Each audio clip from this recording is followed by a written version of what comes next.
War is an intrinsically violent and destructive phenomenon.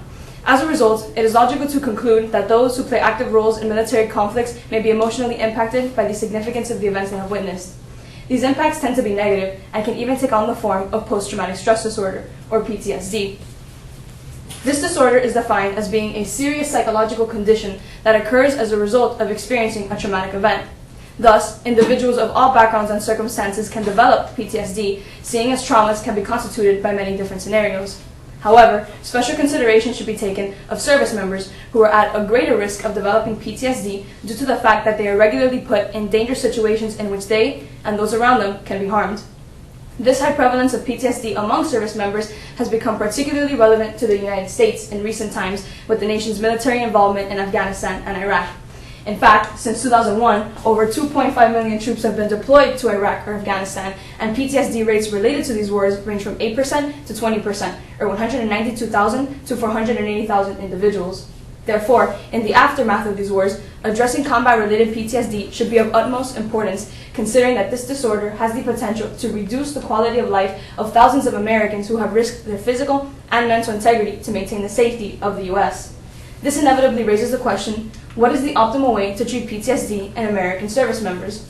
A discussion of this topic through the psychological, historical, and futuristic lenses reveals that virtual reality exposure therapy, or VRET, is the optimal way to treat combat-related PTSD. When analyzing this topic through the psychological lens, we must first understand the types of events that may traumatize American service members and the symptoms that can arise as a result. Possible traumas include being exposed to severe combat in which buddies were killed or injured, having personally killed enemy combatants, and being exposed to life-threatening attacks. These events can reasonably impact a person's psyche, causing the emergence of a specific set of symptoms. Garsk assures that veterans with PTSD re-experience their trauma in the form of haunting invasive memories, nightmares, and flashbacks, and have sustained anticipatory anxiety about potential threats to life and limb at all times. In this way, PTSD alters the veteran's sense of reality. It is logical to conclude that most people do not become terrorized as they go about their daily routines. However, those who suffer from PTSD may suddenly remember their trauma, whether that be shooting an enemy soldier or surviving a possibly fatal explosion, and may somehow believe that they are back in the place in which this event occurred, causing them a significant amount of distress. Arthur Schlesinger Jr., writing in The Historian as Participant, explains that playing the role of the eyewitness contributes to a veteran's ability to vividly recall traumas. He emphasizes that the eyewitness tends to preserve the felt texture of events. Therefore, because the American service member was personally involved in their trauma, they preserve the meaning of that event in their mind in a way that secondary sources might not. This leads to them constantly reliving it, which in turn alters their perception of what is real and what is just a memory. Now knowing the impacts of PTSD on the psyche, the nuances of this disorder must be understood in a historical context. Leela Abulu-God emphasizes that many aspects of societies around the world cannot be understood without reference to the history in terms of which people live their lives. In applying this concept to PTSD, one finds that ignoring its historical relevance in such military conflicts as that of the Vietnam War in the 1970s, for example, would only provide a limited view of the disorder. Therefore, it is important to identify elements of past military conflicts that are present today and still lead American service members to develop PTSD. One veteran says about the Vietnam War, every day you were threatened by something, either a mortar attack at night or you were getting sniped at. Scenarios like these, bearing a strong resemblance to those experienced by today's American service members, actually led to 30% of Vietnam veterans to suffer from PTSD. This shows that combat-related PTSD in the United States is just as much of a problem now as it was in the past. The prevalence of this disorder is an issue that warrants efficacious treatment options as possible solutions. The optimal treatment, virtual reality exposure therapy, can be analyzed from the futuristic point of view. Before understanding VRET, one must first understand the basis of exposure therapy. Reader Gam of the Department of Psychology within the Madigan Army Medical Center explained that in this treatment, the patient verbally recounts their trauma multiple times. This essentially forces the patient to face their fear and realize that the event cannot physically hurt them because it is no longer a part of their current reality. VR comes into play when considering that it immerses the user in a computer-generated world through the inclusion of visual, tactile, and other sensory cues. VR can thus serve as an augmentation of exposure therapy by reconstructing the very environments in which patients have experienced trauma. One example of a virtually reconstructed traumatic environment is provided by Albert Rizzo, Director for Medical Virtual Reality at the Institute for Creative Technologies, in support of Reger and Gam. He presents a program called Virtual Iraq, which, as you can see, realistically reconstructs the battlefields and life-threatening situations present during the Iraq War. A program like this can be beneficial to patients with PTSD because it can allow them to more vibrantly recall elements of their trauma. This will make them more likely to recognize that it is just a past event, which in turn allows them to eliminate the fear associated with that event. VRET also presents itself to be a plausible solution. The highly customizable quality of this treatment demonstrates that the technology can be applied to create environments of specific wars for specific veterans who need this treatment, making its far-reaching future impacts possible. However, limitations do exist. Rothbaum, who is part of the Trauma and Anxiety Recovery Program at the Emory University School of Medicine, explains that exposure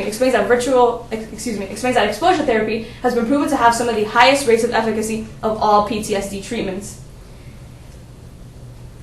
However, Najovitz of the Boston University School of Medicine counters Rothbaum by stating that despite having high success rates, exposure therapies like virtual reality also have high dropout rates. She proposes the idea that patients may actually fear recalling traumatic events. Essentially, patients may drop out of exposure therapy because it requires them to continually re-examine their traumatic memories, which can understandably, cause feelings of discomfort too great to manage. Although this claim is meritorious, Rizzo refutes it by exclaiming that some of the virtual aspects of virtual reality exposure therapy can eliminate the distressing aspect of it. This reasoning applies mostly to younger service members, like those deployed to Iraq or Afghanistan, who are more familiar with digital game technology, like those used in VRET. This technological feature of the treatment thus brings an aspect of comfort to it, which makes it much more palatable. Although many options logically exist to treat combat-related PTSD in American service members, the optimal treatment has identified itself to be virtual reality exposure therapy. The highly customizable quality and high efficacy rates associated with this treatment reveal that it can help American service members with their bout with trauma, and should thus be more widely implemented. Therefore, with VRET, service members can regain control of their real world. Thank you. Thank you. You'll now be asked 2 defense questions. Your first question is, what information did you need before you began your research, and how did that information shape your research? Before I began my research, I really needed to understand the general concept of post-traumatic stress disorder. Through initial inquiry, I found out that many different types of events can cause PTSD, like being in a car accident or having been sexually abused and being in a military conflict. When I started exploring the idea of being in a military conflict a little bit more, I realized that service members are actually at a greater risk of developing PTSD due to the fact that they are regularly in dangerous situations in which they can be harmed. So once I realized that service members are more susceptible to this disorder, this shaped my research because I decided to focus on this particular stakeholder because they were more relevant to the topic. Thank you. And your final question is, please explain the level of certainty you have about your conclusion, solution, or recommendation. My level of certainty regarding virtual reality exposure therapy as a treatment for combat-related PTSD is relatively high. I came to my conclusion by synthesizing statistical evidence with a sound line of reasoning. For example, through research, I learned that one of my sources, Rothbaum, reported that exposure therapy has some of the highest efficacy rates of all PTSD treatments. I then learned from another source, Reger and Gam, that virtual reality builds upon the principles that exposure therapy is built on. So I put these 2 things together and I realized that if virtual reality is just an extension of exposure therapy, VRET should have the same as or even higher rates of efficacy as the regular exposure therapy. So I feel fairly confident that it is accurate. Thank you very much. Good job.